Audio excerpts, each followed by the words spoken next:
Halo pemirsa, apa kabar Anda hari ini? Senang sekali saya Raden Marlias dapat kembali menemani Anda dalam sebuah program talkshow inspiratif. Ini dia Bincang Sehati.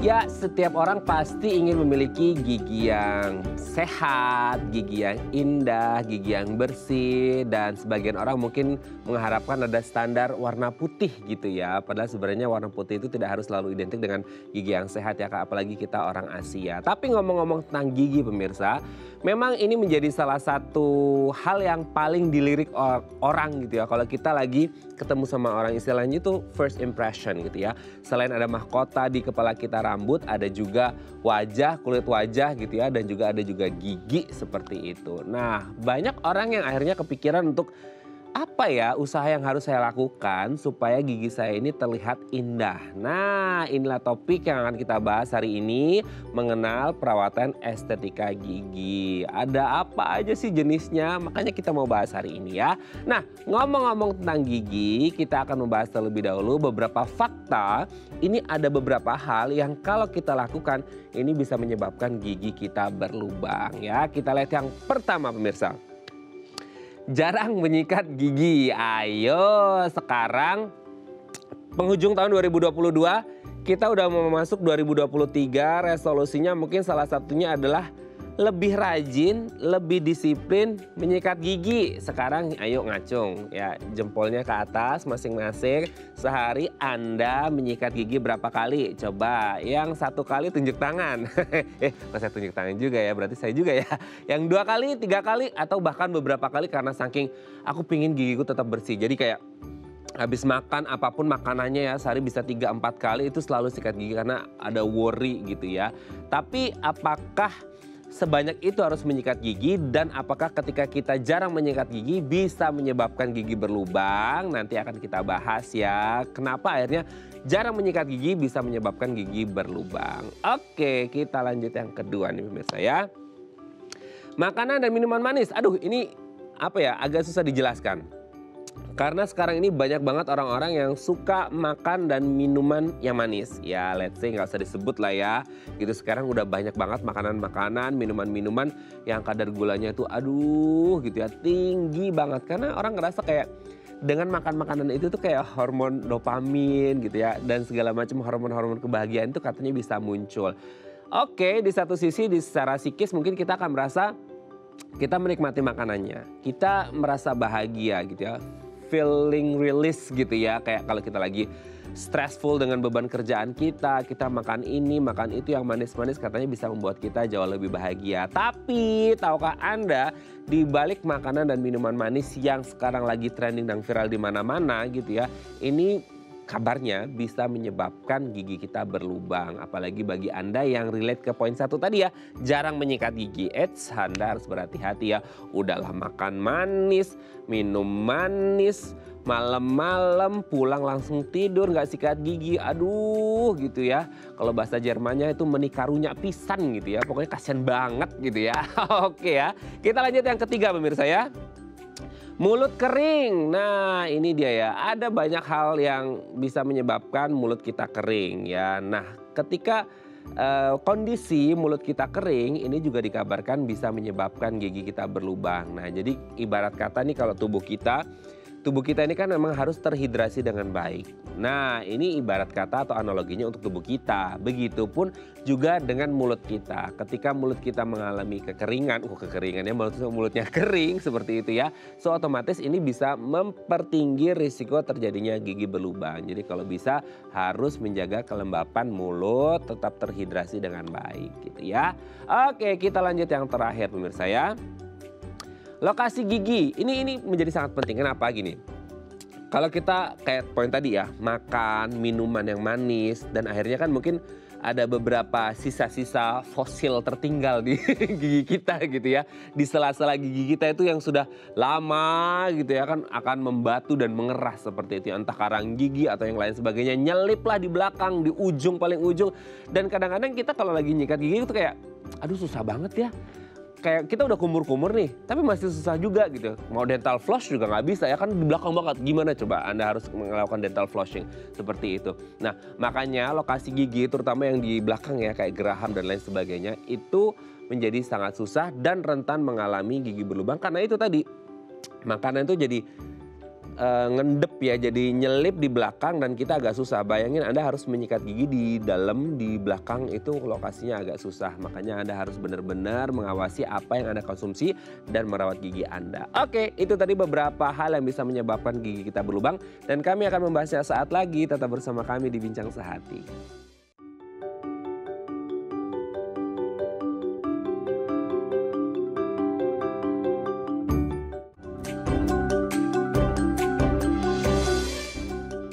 Baik, Anda masih bersama kami di Bincang Sehati. Nah, tadi di segmen sebelumnya pemirsa kita udah membahas ya. Kita tuh paling takut yang namanya mengalami gangguan kesehatan pada gigi kita. Betul ya? Salah satunya itu gigi berlubang. Aduh, itu kayak mikirin harus ditambal kah, harus dicabut kah, harus diapain kah, seperti itu. Nah, sebelum itu terjadi dan semoga tidak terjadi, kita harus menghindari hal-hal yang bisa menjurus dan mengakibatkan gigi kita berlubang. Nah, ini ada beberapa kebiasaan yang atau hal gitu ya, yang akhirnya bisa menyebabkan gigi kita berlubang. Nah, untuk membahasnya ini telah hadir bersama kami di studio Bincang Sehati ada Dr. Gigi Gabriela Adityateng, dokter gigi dari Seci Hospital. Selamat pagi Dokter Gaby, apa kabar? Kabar baik, selamat pagi Mas Raden. Sehat ya Dok ya? Sehat ya. Oke Dok. Hari ini kita akan membahas seputar estetika gigi, tapi kita mau bahas terlebih dahulu fakta gitu ya. Orang-orang ngelakuin apa yang akhirnya bisa menyebabkan gigi berlubang gitu ya Dok ya. Yang pertama itu jarang menyikat gigi.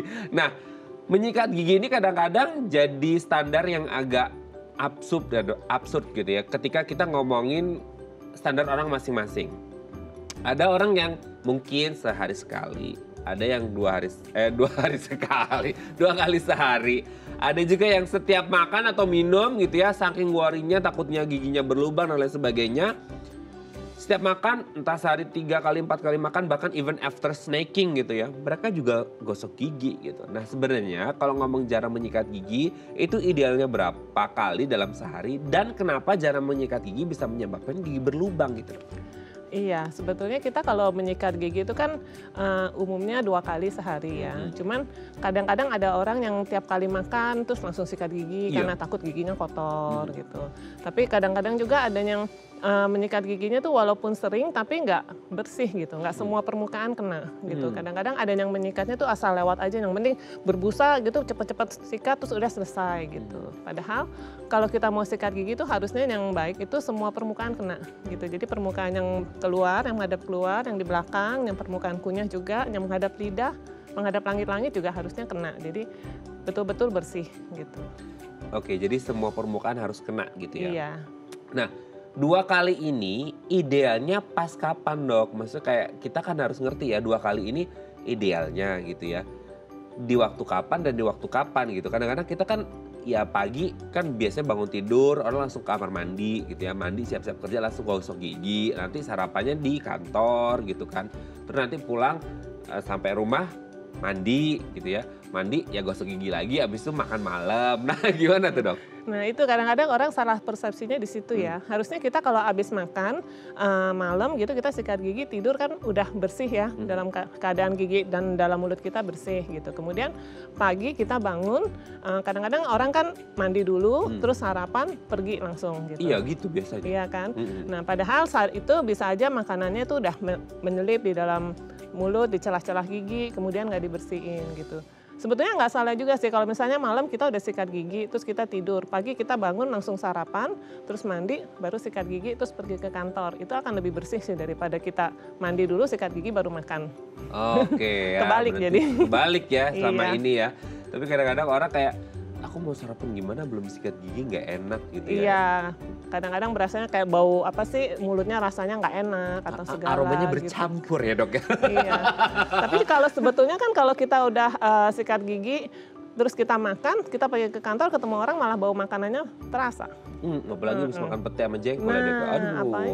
semriwing banget. Lebih ya, Dok, baik ya. kalau kita makan dulu sarapan, terus kita sikat gigi, kita pergi ke kantor, bau mulutnya lebih seger. Nah gitu ya, itu triknya ya Dok ya. Iya. Jadi makan dulu baru sikat gigi gitu Betul. ya. Oke dok, kita lanjut yang kedua ya. Nah ini dok, ini kayaknya agak susah ya anak-anak zaman sekarang itu sukanya makan dan minuman yang manis gitu kan. Nah tapi gimana ya, maksudnya kayak banyak yang suka dengan makanan dan minuman yang manis seperti itu. Nah kalau akhirnya sudah terlanjur menyukai makanan dan minuman manis, kan kita juga takut gigi kita berlubang. Kenapa sih akhirnya makanan dan minuman manis ini bisa menyebabkan gigi kita berlubang gitu, Dok? Iya, karena kandungan makanan yang manis itu biasanya bisa menyebabkan rongga mulut kita menjadi asam. Gitu. Jadi nanti emailnya manis jadinya asam gitu ya? Iya, kalau kita giginya misal ada yang lubang, terus kita nggak bersihin dengan baik gitu, nanti emailnya jadi keropos karena kondisi di dalam mulut kita menjadi asam, pH-nya jadi asam. Itu menyebabkan emailnya cepat keropos, akibatnya giginya jadi gampang lubang. Oh oke. Oke, sekarang kan gini, makan dan minuman manis bisa menyebabkan gigi berlubang. Kan ada orang, kita juga bisa harus ngelihat frekuensi atau volume yang dikonsumsi sama orang tersebut nggak sih dok? Maksudnya kayak kan ada ya orang yang suka makanan dan minuman manis, dia seminggu sekali dijatahin deh untuk makan minuman manis, ada yang sebulan 2 kali, ada yang even setiap hari gitu ya. Iya. Lunchnya makan dan minuman manis di kafe dan lain sebagainya. Nah itu juga bisa mempengaruhi nggak sih? Maksudnya kayak seberapa sering, seberapa frekuensinya dan volume konsumsinya berapa sehingga akhirnya makanan dan minuman manis ini bisa menyebabkan gigi orang tersebut berlubang gitu. Sebetulnya sih tergantung dari kita ya, maksudnya kalau kita cuma makan seminggu sekali, tapi terus kita sikat giginya nggak bener gitu, giginya nggak pernah dikontrol, ada lubang, ada nempel kotoran gitu juga sama aja. Tapi ada juga orang yang tiap hari mungkin kalau minum kopi nggak pakai gula, nggak manis, rasanya nggak enak gitu. Terus kayak tadi waktu Mas Raden di awal kan bilang kalau misalnya lagi stres, pengen makan yang manis-manis supaya hidupnya lebih happy, segala gitu kan katanya tadi di awal. Excuse-nya ya. Excuse-nya kayak begitu, iya. Tapi kalau misalnya kita jaga giginya dengan baik, giginya nggak ada lubang, kita sikatnya dengan baik, bersih semuanya, tentunya nggak akan ada masalah sih. Jadi itu kembali kepada kita sendiri sih, kebiasaannya harus menjaga dengan baik. Oke, betul sih makanan dan minuman manis bisa menyebabkan. Tapi kalau akhirnya setelah makan dan minuman manis kitanya malas gosok gigi, ya jangan ngeblame makanan minumannya ya dok ya. Iya, tapi jangan salahin orangnya makanannya. sendiri ya. Oke ya, jadi jangan menyalahkan pihak lain gitu ya. Oke dok, kita lanjut. Mulut kering, nah gitu. Kenapa? Ini ada 2 pertanyaan sebenarnya dok. Mulut kering ini disebabkan karena apa? Dan kenapa akhirnya mulut kering ini bisa menyebabkan gigi berlubang gitu? Iya, karena kalau misalnya mulutnya kering itu, saya jawab yang kedua dulu ya, bisa menyebabkan tuh email jadi keropos gitu. Dan misalnya mulut kering itu sebabnya kenapa? Misal kalau kita sakit atau kita minum obat-obatan tertentu, misal ada orang yang misal di kemo, misalnya itu bisa mulutnya kering gitu. Atau pada orang lansia, biasanya itu udah terjadi penurunan imunitas, kondisi tubuhnya juga kurang baik, itu akibatnya air liurnya juga jadi berkurang. Oh, oke. Mulut kering itu identik juga dengan kayak seberapa lama durasi waktu kita nggak makan atau minum nggak sih dok? Atau tidak ada kaitannya ya? Enggak terlalu berkaitan sih. Bahkan untuk orang-orang yang dalam durasi tertentu, jam tertentu pun tidak makan dan minum, tidak harus mereka mengalami mulut kering ya. Tapi kan ada beberapa faktor yang lain gitu ya. Jadi tetap harus menjaga mulut kita tidak kering supaya tidak gigi berlubang gitu ya. Oke dok, yang terakhir, lokasi gigi. Untuk tadi kan di poin pertama ya dokter menyebut sikat gigi gitu ya, harus ke semua permukaan dan sampai yang depan, belakang, atas, bawah seperti itu. Nah lokasi gigi, terutama kayak geraham dan lain sebagainya yang ada di dalam gitu ya. Itu kan apa ya dok ya, challenge ya, maksudnya kayak susah banget, perlu effort banget untuk kayak kita, bahkan kadang-kadang itu kayak saya pernah tuh sampai gitu ya, karena akhirnya sampai ke sundul tuh yang di belakangnya gitu. Nah memang yang paling rentan itu yang di dalam, dan tipsnya untuk kayak yang di dalam biar bisa kesikat dengan baik itu gimana sih dok? Iya, biasanya kan kalau misal anak-anak terutama ya, kalau misal yang di belakang kan kita, apalagi orang-orang yang cabi gitu. Jadi terus rahangnya besar gitu, terus udah gitu sikat giginya besar, jadi pas kita sikat gigi nggak bisa nyampe ke ujung. Betul. Terus padahal kalau kita sikatnya bersih sampai ke ujung sekali, tentu yang di paling belakang juga akan bersih sih. Cuman kadang-kadang excuse-nya orang, nggak nyampe nih karena sikatnya kebesaran gitu, terus ke belakang-belakang kayaknya udah kena sih, tapi ternyata enggak gitu. Jadi harus betul-betul pelan-pelan, dan kalau saya sih kadang saranin ke pasien tuh kepala sikat giginya jangan terlalu besar gitu, yang agak oval sedikit melancip ke belakang supaya bisa nyampe di ujung gitu nyikatnya. Gitu. Dan ya agak pelan-pelan lah, jangan terlalu cepet-cepet. Kalau cepet-cepet nanti kesodok malah jadi sariawan. Tapi kan kadang-kadang Dok ya, gimana ya ngomongnya, di ujung itu kan agak susah ya gitu. Jadi kayak perlu nggak sih effort yang agak lebih gitu? Karena kan biasanya ya sorry ketika ada orang makan apalah ada yang nyangkut gitu ya, nyelip itu kan aduh kalau di sini enak nih ya kita tinggal cabut gitu kan. Tapi kalau di belakang kan pas sikat gigi boleh Dok? Agak boleh, iya. Jadi kita tetap arahnya dari gusi ke gigi kita agak coklat-coklat sedikit, dan kalau misal ada yang nyelip gitu sebetulnya disarankan sebelum sikat gigi itu kita bersihin dulu sih celah-celah giginya dengan interdental floss gitu. Dan kalau misal ada beberapa yang nggak bisa dibersihin dengan interdental floss, itu ada yang namanya interdental brush. Jadi seperti sikat kecil kita bisa masukin di celah-celah gigi untuk keluarin kotoran yang nyangkut di situ sebelum habis itu kita sikat gigi. Oke, jadi akan selalu ada cara gitu ya bagi mereka yang suka mengeluarkan personal excusesnya mereka ya gara-gara aduh di ujung susah dan lain sebagainya. Oke, thank you ya Dokter Gaby ini sudah menjelaskan beberapa hal yang bisa menyebabkan gigi berlubang. Nanti kita lanjut lagi tentang perawatan estetika gigi ya Dok ya. Oke pemirsa, bagi Anda yang punya pertanyaan seputar tema kita hari ini boleh di 021 290 32 atau DM Instagram kami di @dafmily. Kami akan kembali saat lagi.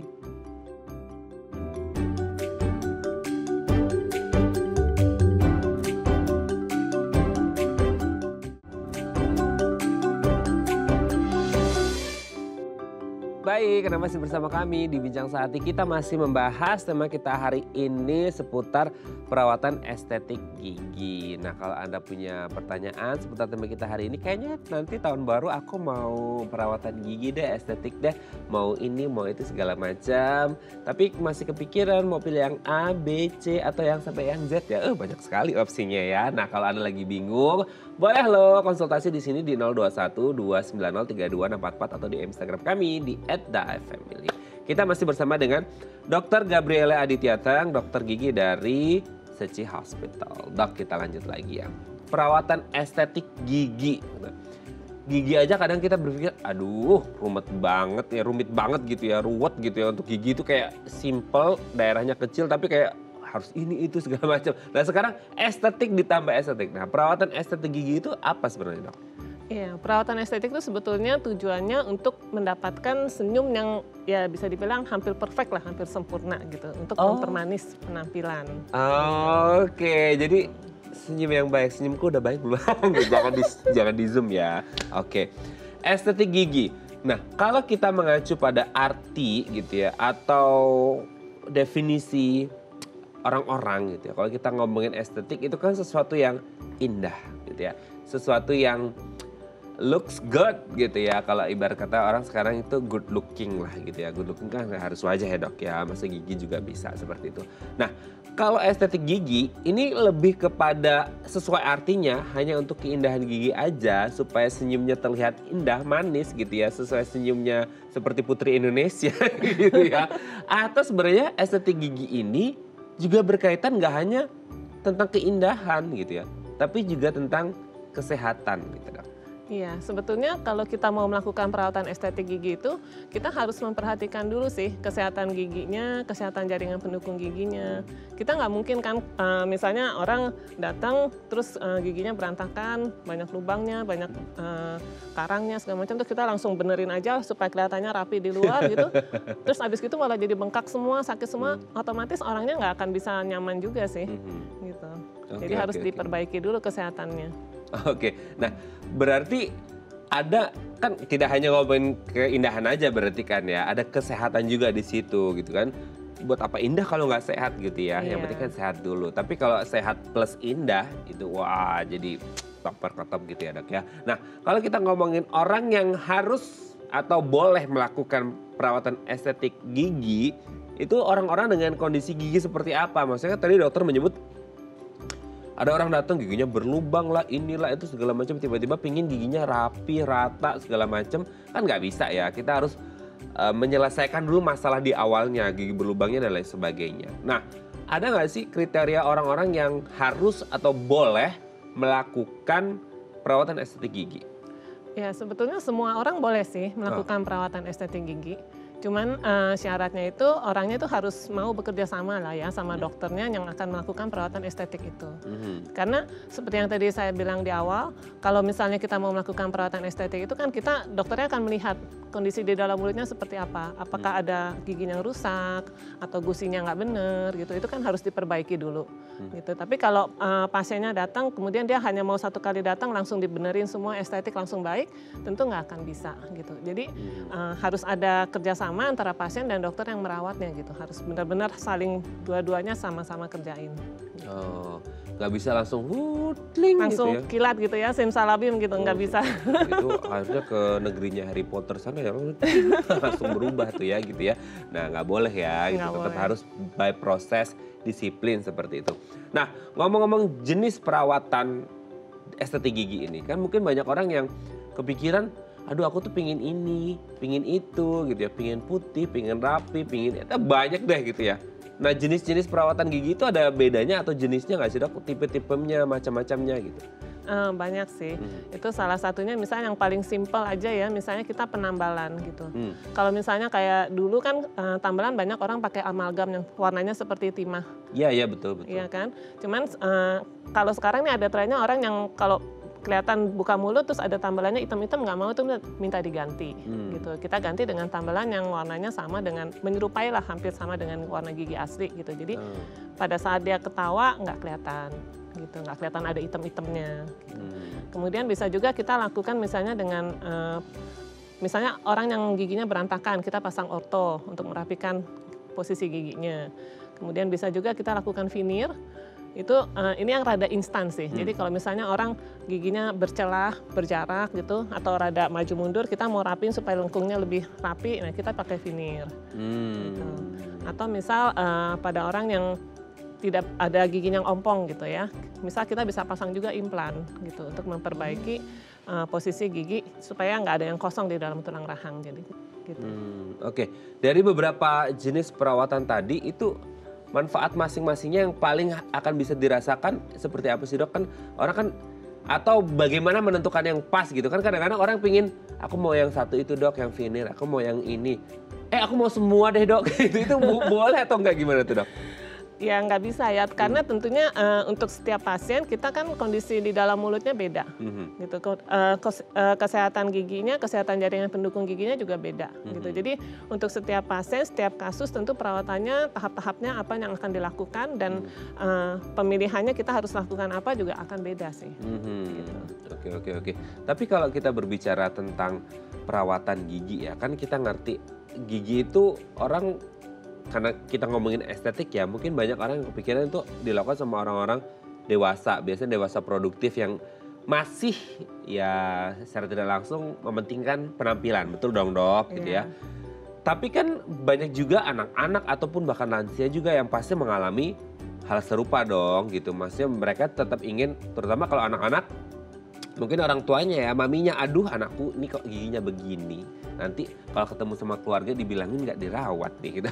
Nah akhirnya ya udah deh aku bawa ke dokter gigi deh, ke dokter Gaby untuk mendapatkan perawatan estetik gigi. Nah kalau berkaitan dengan umur gitu ya, dari range berapa sih boleh melakukan perawatan estetik gigi? Karena kan kita ngerti kayak anak-anak kan masih dalam proses pertumbuhan gitu ya, giginya pasti akan terus bertumbuh, berubah, ompong lah, gripis lah dan sebagainya. Atau bahkan untuk lansia gitu yang ya proses degeneratif harus ompong lah, harus inilah segala macam seperti itu. Ada nggak range usia yang ideal, boleh dan aman, atau di luar itu nggak apa-apa? Iya, sebetulnya kalau untuk perawatan estetik gigi itu, kalau paling awal sih kita bisa mulai daripada saat anak-anak itu pada usia gigi bercampur. Gitu. Pada usia gigi bercampur itu adalah sekitar umur 7 sampai 12 tahun. Di situ akan terjadi pergantian antara gigi susu dengan gigi permanen. Gitu. Di situ akan kita udah mulai lihat, misalkan ada kecenderungan anak ini giginya nanti jadi berantakan gitu. Nah, perawatan estetik yang pertama kita bisa lakukan adalah melakukan perawatan pemasangan kawat gigi, ortodonti. Gitu. Nah, kemudian setelah anak itu beranjak dewasa, mungkin ya nanti bisa di bleaching, atau nanti dengan kondisi giginya seperti apa kita mau pasang veneer, atau nanti perlu pasang implan, atau pasang gigi tiruan, segala macam. Gitu. Tapi yang awalnya itu adalah pada saat anak itu mulai memasuki periode gigi bercampur. Nah, kalau batasan akhirnya sampai di umur berapa lansia itu nggak bisa dikasih batasan sih. Karena ada juga orang yang udah umur 80 tapi masih jadi sosialita, ketemu sama semua orang, nggak mau ompong gitu kan, masih perlu juga estetik. Tapi it's okay, maksudnya kan kita ngomongin oke lah kalau untuk anak-anak kan mereka dalam proses bertumbuh tadi ada range-nya 7-12, kita lihat dulu nih sikonya seperti apa gitu ya. Untuk ortodon oke lah gitu ya di awal-awal gitu, tapi untuk selanjutnya bisa disesuaikan dengan kondisinya. Lansia gitu, kan ya proses degeneratif, metabolisme menurun dan lain sebagainya gitu. Yang kadang-kadang berkaitan erat dengan no matter how hard you tried gitu ya, nggak peduli berapapun kamu berusaha untuk melakukannya, tetap aja akan ada Nggak ada efek. bukan gak ada efek sih, maksudnya kayak akan mengalami penurunan terus kan seperti itu. Nah itu gimana tuh dok? Iya, kadang-kadang kan orang kalau udah lansia mungkin gusinya turun, tulang rahangnya juga mengecil gitu. Terus ada satu, misalnya nih kayak ibu-ibu sosialita lagi kumpul arisan gitu. Terus yang satu dia bilang, oh saya pasang implan nih di sini gitu. Saya pasang gigi palsu yang lepasan. Terus dia ujuk-ujuk datang ke dokter gitu. Saya juga pengen diimplan gitu. Saya pengen pasang gigi berderet dari ujung sampai depan sampai belakang semua dipasang gitu. Nah kita nggak bisa langsung, oke Bu kita langsung pasang, nggak bisa. Biasanya kita akan lakukan evaluasi dulu, kondisi di dalam mulutnya seperti apa, kemudian kita lihat habitnya dia seperti apa, terus kita ronsen juga, kita lihat kondisi tulang rahangnya seperti apa, baru kita tentukan apakah ini pasien ini bisa kita lakukan pemasangan implan atau perlu dilakukan pemasangan gigi palsu lepasan, atau mungkin kalau cuma perlu divinir aja juga bisa gitu. Oh berarti jadi beda-beda sih masing-masing orang. Harus dilihat juga ya rahangnya masih siap menampung gigi baru atau enggak gitu ya. Iya betul, jadi nggak main asal tancap aja masukin gigi palsu seperti apa nanti nggak bisa. Oke, nggak langsung datang ke rumah sakit, tek pulang-pulang udah berjejer rapi, nggak gitu ya. Nggak bisa. Prosesnya ada gitu ya. Ada prosesnya. Oke dok, nanti kita lanjut lagi ya ngobrolin tentang estetik gigi ini ya. Oke, pemirsa 021 290 32 atau DM Instagram kami di @dafamily kalau Anda punya pertanyaan. Kami akan kembali saat lagi.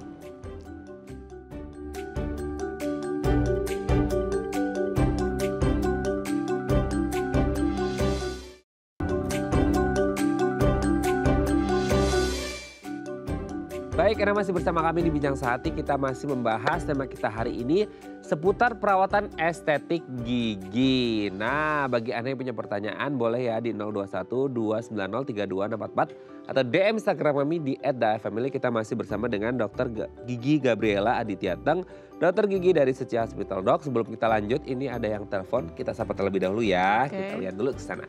Halo, selamat pagi. Dengan siapa di mana? Selamat pagi, Andi Pak, mantan wali kota Jakarta Timur. Wah, selamat pagi Pak Andi. Apa kabar Pak? Pagi, alhamdulillah. Alhamdulillah ya Pak Andi Saya ya. ada masalah ini dok. Oh, silakan Pak Andi. Mau tanya apa ke dokter Gaby? Begini, gusi saya ini bengkak. Kemudian yang sebelah kiri bagian atas, gigi atas, itu berlobang. Dan itu keluar nanah dan darah itu agak berbau. Itu kan memang lagi dirawat sama dokter sih. Sudah dimatikan sarafnya sebelah kanan atas bawah. Ditambah sementara. Yang kiri ini yang bagian atas, ini yang berlobang. Memang hanya ditutup sementara oleh kapas. Tapi kapas itu kan terbuka terus. Nah, itu kalau saya buka, itu ada kayak darah dan nanah dan bau dok. Itu gimana dok? Oke, di gigi bagian atas Pak Andi ini bengkak, terus ada lubang dan kadang-kadang keluar darah dan nanah gitu ya Pak Andi ya?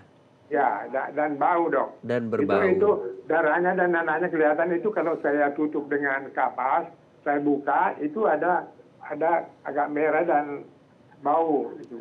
Oh gitu, oke. Dokter Gaby, sebelum menjawab pertanyaan Pak Andi, Dokter Gaby ada yang ingin ditanyakan atau sudah jelas? Itu udah pernah dirawat belum sama dokter? Boleh tanyakan ke Pak Andi, sudah pernah dirawat belum ya Pak Andi ya ke dokter? Ya lagi dirawat ini sekarang dok, kan nanti 1 minggu lagi saya disuruh kembali lagi. Saya udah makan obatnya Cataflam, anti bengkak, dan obat antibiotiknya Lapimox 500 ml, Lapimox. Oke, sudah jelas dok? Oke ya. Terima kasih Pak Ya. Andi ya. Kita akan coba jawab. Semoga Pak Andi cepat sembuh ya Pak Andi ya. Giginya Ya, sehat terus. makasih dok. Oke, Ya, dok. salam untuk keluarga di rumah Pak Andi. Ini pasti di Jakarta Timur juga Pak Andi rumahnya ya. Terima kasih loh Pak Andi ya sudah menghubungi kami. Oke, Dokter Gaby, kita jawab pertanyaan Pak Andi nih ya, mantan wali kota kita nih ya, wali kota Iya. Jakarta Timur. Aduh luar biasa, kita ditonton sama mantan wali kota loh dok. Silahkan dok. Iya, biasanya kalau gigi itu bernanah, tentunya biasanya udah terjadi peradangan udah lama ya, mungkin lubangnya juga udah lama.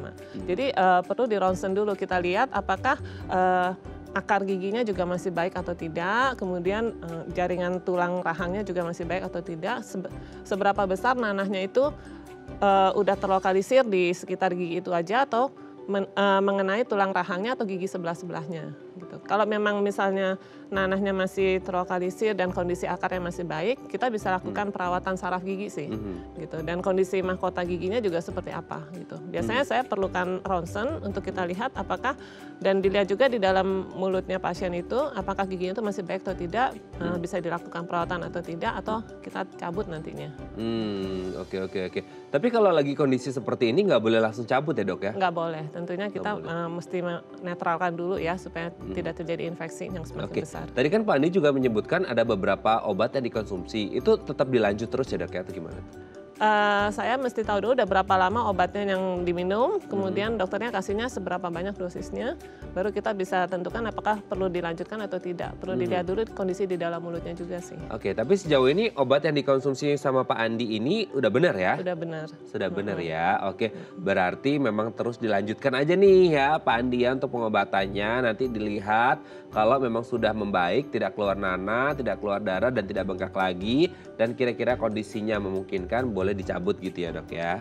Iya mungkin dicabut atau mungkin dirawat nantinya. Dirawat, ditambal gitu bisa nggak sih dok? Ditambal bisa atau setelah ditambal kalau memang giginya udah tinggal sedikit mungkin kita bisa buatkan crown nanti di atasnya supaya bisa kembali lagi fungsinya untuk makan, kan gigi belakang ya. Iya, dan atas tuh dok, karena Dan orang-orang atas. kadang-kadang nah ini juga mitos Iya. fakta nih dok.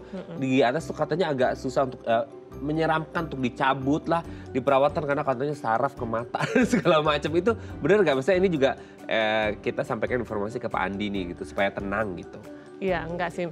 Kalau misalnya memang banyak sih beredar di masyarakat orang bilang kalau cabut gigi atas nanti jadi buta, gitu kan? Iya. Iya kan. Tapi kita harus lihat dulu apakah infeksinya itu udah terlokalisir atau belum, gitu. Kalau kita biarin terus juga nggak mungkin kan untuk kita cabut, gitu kan?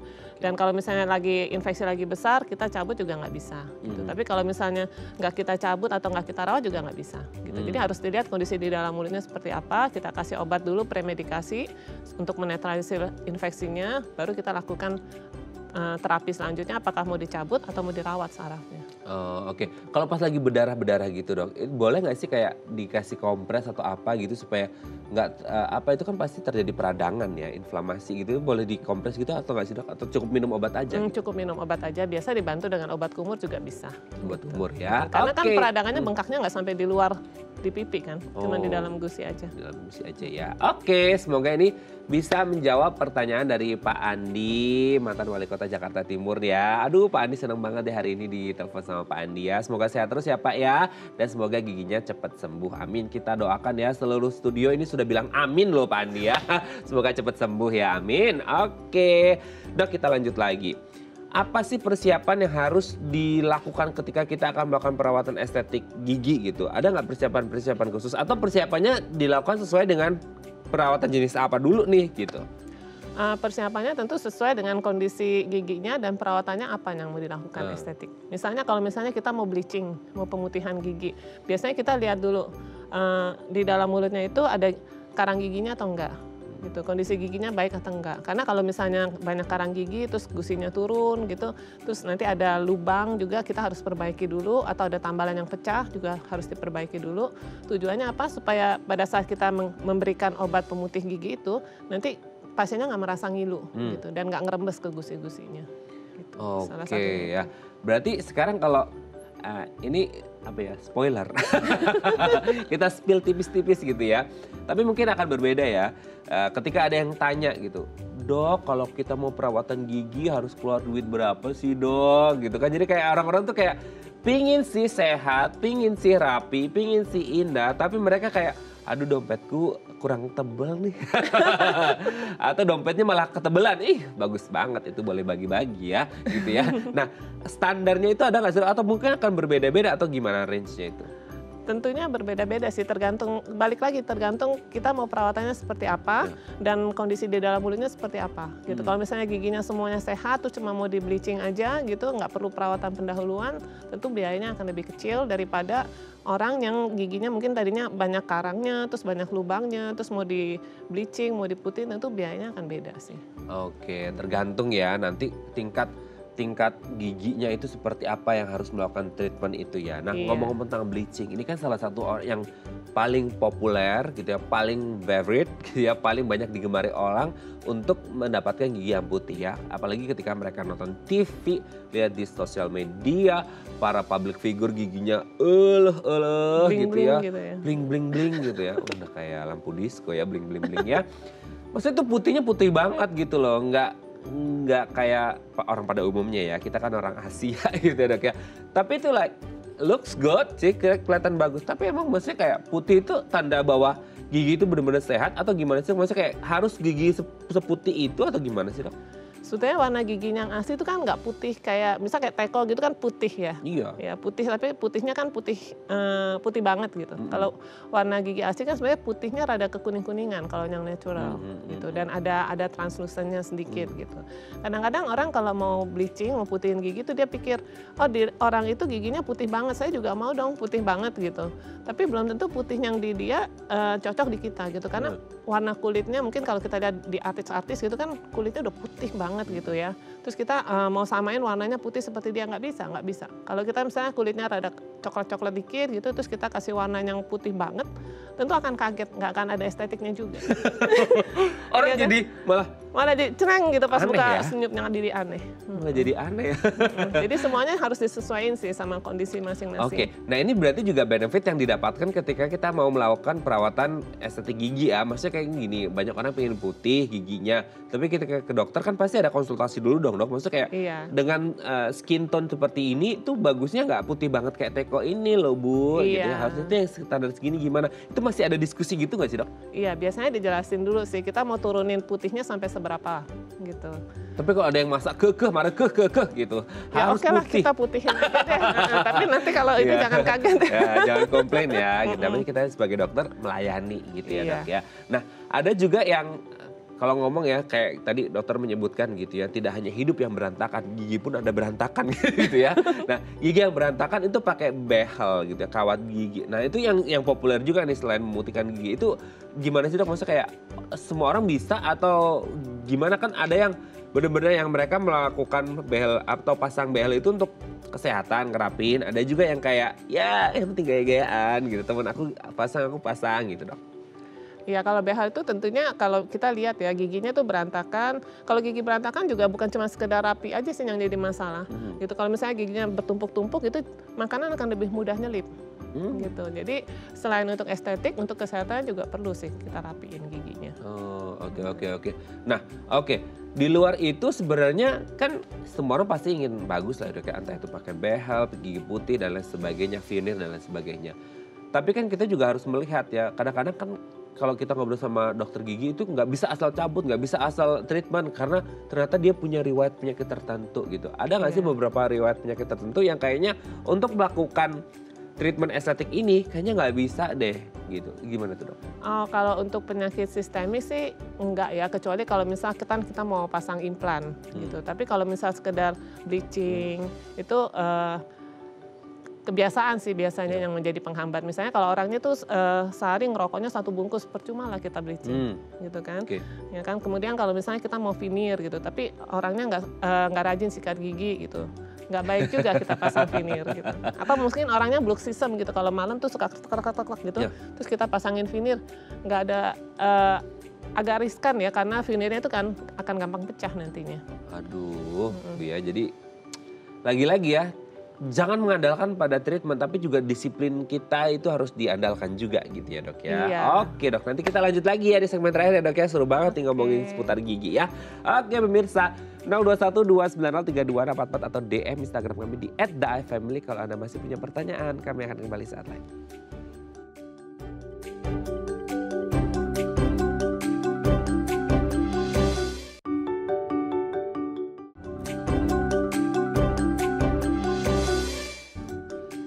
Baik, Anda masih bersama kami di Bincang Sehati. Kita masih bersama dengan Dokter Gigi Gabriela Aditya Teng, dokter gigi dari Suci Hospital. Dok, sebelum kita lanjut, ini tadi ternyata ada Pak Andi telepon lagi tadi dok gitu ya. Mau tanyain lagi, ini kayaknya belum kelar nih pertanyaan Pak Andi ya. Oke, mungkin tadi kelupaan. Kalau ketelan darah atau nanahnya ini aman nggak untuk Pak Andi gitu? Iya nggak apa-apa lah. Kan itu kan dari dalam badan kita sendiri juga, dari dalam mulut. Oke, jadi aman ya dok ya, meskipun itu darah atau nanah ya gitu ya. Oke ya Pak Andi ya, nggak apa-apa. Namanya di dalam gimana dong ya Pak Andi ya, nggak apa-apa, nggak masalah ya Pak Andi. Pokoknya tetap harus sehat gitu ya, giginya sehat, nggak sakit lagi ya. Terima kasih Pak Andi, salam sehat selalu ya. Oke, selanjutnya ini ada telepon lagi dok ya. Kita akan angkat lagi. Wih, hari ini Dokter Gaby banyak penggemarnya ya. Dari penduduk Jakarta dan wali kota semuanya suka sama Dokter Gaby ya. Oke, kita sapa dulu ya dok ya. Halo, selamat pagi. Dengan siapa di mana? Dokter ya. Halo, selamat pagi Pak. Dengan Bapak siapa Ya, Pak? Pak Vence nih. Pak Vence. Pak Vence, di mana Pak? Tapi masalahnya gigi yang mau dipasang itu orang tua kan satu gigi penuh full, ibu gigi tidak perlu lalu susul, kira-kira jatuh harganya berapa kira? Bagaimana Pak Vence? Boleh diulang lagi? Mau pasang gigi? Pasang giginya satu full kan orang tua. Ya. Halo. Mau Halo. pasang gigi untuk orang tua gitu ya Pak Vence ya? Iya, maka itu aja kosong kan, tapi sudah kosong. Jadi kena berapa kira-kira? Oke. Cukup nggak duitnya? Saya pikir dulu berapa. Oh gitu. Langsung mau ke Suci Hospital loh, ketemu sama Dokter Gaby ya gitu kan. Oke, ini maksudnya implan ya Pak Vence ya? Iya, implan. Oke. Sudah tua kalau gimana lagi dia lah. Tenang, sama Pak Vence mah nanti Dokter Gaby ada special price. Ya, oke ya, Pak Vence ya sudah jelas dok. Nanti kita jawab ya. Terima kasih Pak Vence ya, kita akan berikan. Ya, ada lagi Pak? Sudah. Oke ya, tenang Pak Vence. Nanti akan saya lobby Dokter Gaby ya. Oke dok, gimana nih? Pak Vence udah langsung to the point nih ya, udah nggak usah jelasin manfaatnya. Pokoknya berapa harganya, saya mau ke PIK katanya, mau ketemu Dokter Gaby nih gitu. Gimana nih dok? Iya, kalau mengenai harga beda-beda ya, gitu tergantung bahannya, kemudian jenis gigi palsunya yang dipasang nantinya seperti apa. Oke. Gitu. Range-nya aja di dok, maksudnya yang dari yang ter low sampai yang ter high itu kira-kira di per giginya ya berarti ya? Itu untuk hitungannya gimana tuh? gigi palsu lepasan atau implan atau apa? Implan. Untuk implan, implan sih tergantung ya, tergantung mereknya, tergantung bahannya yang kita pakai itu buatan mana. Kemudian bahan yang untuk mahkota giginya nanti seperti apa itu juga beda. Gitu. Tapi kalau dari range kisaran harga ini sebenarnya saya jadi PR nih ke Pak Vence ya, maksudnya itu hitungannya per gigi ya berarti ya dok ya? Per gigi. Per gigi pasang ya, itu udah termasuk include dengan biaya jasanya atau gimana? Iya, termasuk biaya jasanya. Kemudian tapi nanti juga perlu dipertimbangkan apakah tulangnya itu cukup baik atau tidak gitu. Perlu diberikan bone graft atau enggak gitu. Itu akan beda. Oke. Kisaran aja dong, nggak usah harga detailnya gitu. Nanti saya ditanyain lagi, nanti kayak Pandi lagi, nanti telepon saya lagi gitu. Kisarannya aja gitu, nggak harus fixed price gitu. Ya antara 15 sampai 30 deh. 15 sampai 30 juta Iya. per gigi ya? Untuk implan ya. Implan ya, oke ya. 15 sampai 30 juta per gigi gitu ya. Oke ya, semoga ini bisa menjawab pertanyaan dari Pak Vence ya. Jadi jangan ragu-ragu ya, nanti ketemu langsung ke Dokter Gaby. Aku dok tadi yang nelpon di Bincang Sehati di ITV gitu ya. Nanti bisa langsung dapat special price dari Dokter Gigi ya. Oke dok, kita lanjut ya. Sekarang kita akan membahas tips. Kalau udah dapat perawatan estetik gigi kan tadi harus disiplin. Nah disiplin ini kan berarti menjaga kesehatan gigi dan mulut dong ya. Kita akan bahas satu-satu nih dok. Nah kalau untuk setelah veneer lah, bleaching lah dan lain sebagainya, apalagi pakai behel gitu, itu kan benar-benar harus menjaga banget gitu ya. Sikat gigi yang tepat itu kadang-kadang kita agak susah nih untuk memilih yang tepat itu seperti apa sikat giginya gitu. Sikat giginya ya tentu yang bisa mencapai semua permukaan gigi seperti yang tadi saya bilang di awal, mungkin yang ujungnya agak kecil gitu, jadi bisa sampai ke belakang gitu dan bisa mencapai semua permukaan yang menghadap ke langit-langit, menghadap ke lidah juga bisa. Oke. Kadang-kadang kan kita di luar sana itu banyak gitu kan, Sikat gigi itu yang manual, ada juga yang pakai mesin. Nah itu gimana dok? Sama aja sih, mau manual mau mesin juga bisa sama. Asalkan kita pakainya bener, kena semua permukaan. Kadang-kadang orang kan cuma mau pakai yang mesin, cuma kelihatannya enak aja nih gitu bisa nyampe. Tapi cuma di depan aja yang disikat ya percuma juga. Sambil mawon ya gitu sama aja. Nah selanjutnya setelah sikat giginya udah dapat, nyikatnya. Kan kadang-kadang orang pada berantem masalah sikatnya harus keras biar keangkat semua atau nggak boleh keras karena takut melukai. Nah itu juga berkaitan dengan bulunya kan, bulu sikat giginya. Nah itu gimana tuh dok? Ya kalau nyikat itu nggak berarti kita harus keras ya. Yang penting harus mengenai semua permukaan dan umumnya kalau menyikat gigi itu arahnya harus dari gusi ke gigi. Kebanyakan orang kan nyikatnya ke samping gitu. Jadi kayak digosok gitu aja kenceng-kenceng keras-keras akibatnya email di permukaan giginya tuh malah terkikis gitu. Malah menyebabkan jadi ngilu-ngilu semua nanti. Oke. Berarti kalau sampai ketika gini-gini gusinya berdarah itu udah too much ya, itu udah kelewatan ya gitu? Itu bukan disikat kan? Tonjok kayaknya itu ya dok ya, bukan lagi disikat ya itu ya, sikat abis itu. Oke. Sekarang kan disiplin tuh harus, tapi kan kadang-kadang ya namanya manusia pasti ada loss-nya gitu ya. Nah idealnya berapa kali sih kita harus kontrol rutin ke dokter gigi untuk mengetahui kondisi gigi kita itu tetap sehat dan prima gitu? Paling nggak 6 bulan sekali lah ya kontrol. Jadi kita bisa lihat kalau misalnya ada kerusakan, ada yang perlu dirawat, kita rawat secepat mungkin gitu supaya nggak jadi parah. Oke, itu dengan kondisi 6 bulan itu ada keluhan atau tidak ada keluhan sama sekali? Tidak ada keluhan juga bisa kontrol. Baiknya nggak ada keluhan juga kontrol sih. Ada pasien yang nggak ada keluhan dia tetap mau kontrol karena dia nggak mau giginya lubang. Dan dia nggak mau kalau misalnya giginya udah lubang sampai besar, terus perawatannya kan juga susah, kita mesti anestesi, kita mesti suntik, dia nggak mau disuntik segala macam. Aduh, rajin banget ya tuh orangnya. Oke, terima kasih Dokter Gaby. Sebenarnya banyak yang mau kita bahas seputar gigi karena ternyata peminatnya banyak banget ya. Mungkin next time kita bisa ngobrol lagi ya sama Dokter Gaby ya. Jangan-jangan yang nelfon tadi ini fansnya Dokter Gaby ya.